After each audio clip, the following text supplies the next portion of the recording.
Okay. Sir, congratulations, Ombudsman Jesus Cristina Remulla. Sir, ano po yung unang-una natin gagawin pagpasok po bilang Ombudsman ng Pilipinas? Siyempre, kinakailangan tingnan natin yung mga pending na kaso. At alamin natin kung yung aging ng kaso, kung paano umaandar sa opisina para maglalagay tayo ng mga patakaran para maging mabilis ang takbo nila. Sir, any specific case na gusto niyo pong unahin? Ang unahin ko, I think that this is an emergency situation pagdating sa nangyari sa DPWH.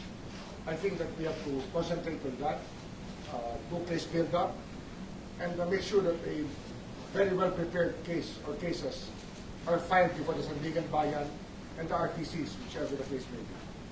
Sir, nire-request po ni Senator Gordon na buksan niyo po ulit, silipin niyo po ulit yung issue po ng Parmalee. Sisilipin natin yan kasi nga parang nalimutan na ibang limot, pero hindi dapat makalimutan talaga itong mga ganitong kaso.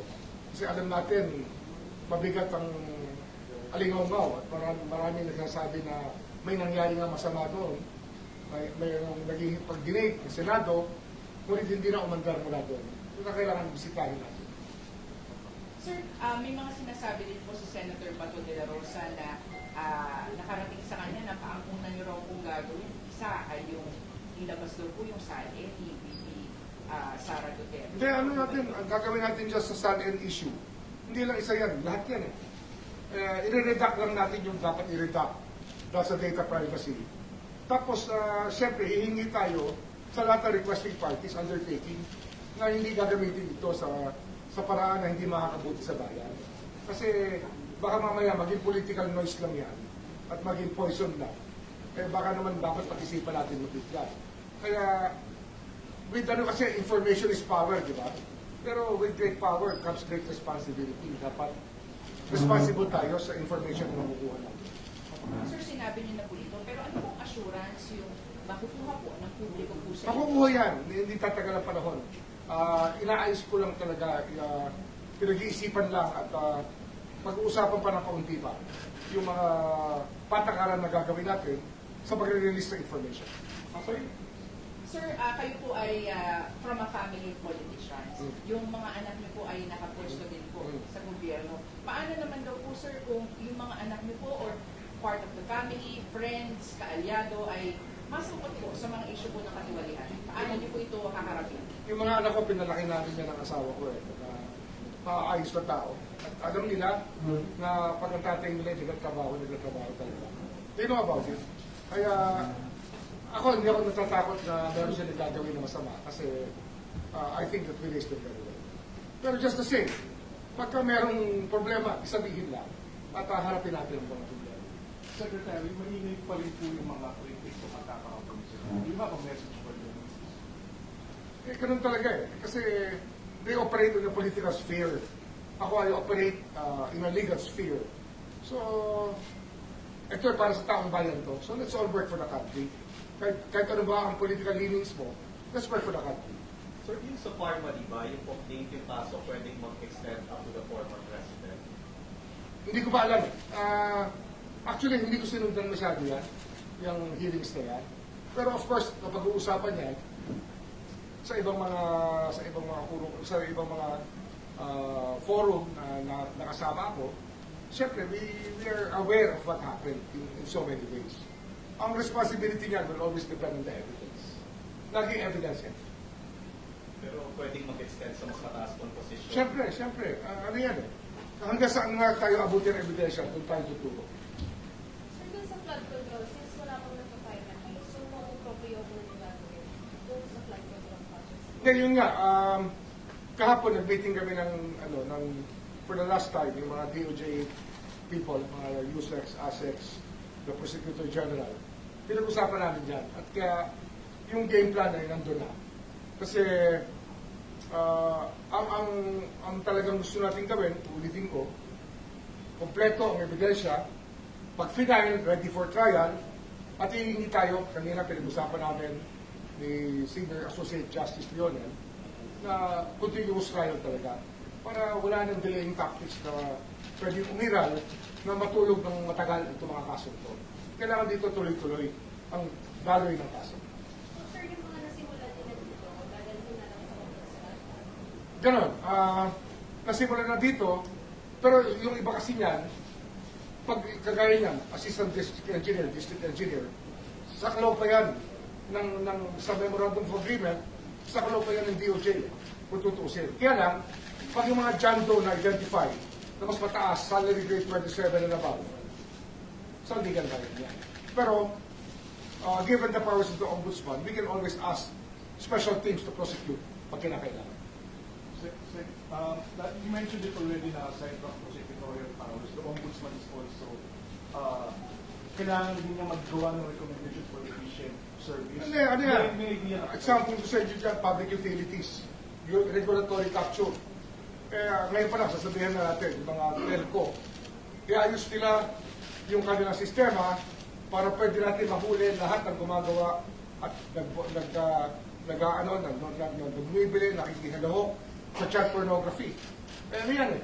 Telco lang kasi ayaw nila ilabas ang standard ng IPv6 sa kanila mga sistema.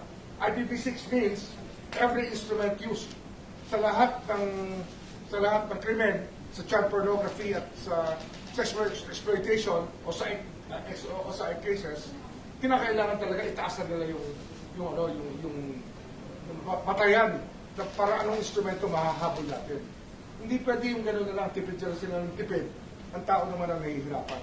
At yung mga accountability ng mga regulatory agencies, sisikipan din natin para naman maging maayos ang buhay ng mga Pilipino. Sir, sa flood control, may timeline po ba yung ombudsman kung kailan makapag-file sa ticket? Ang timeline niya, syempre, on the evidence pa rin.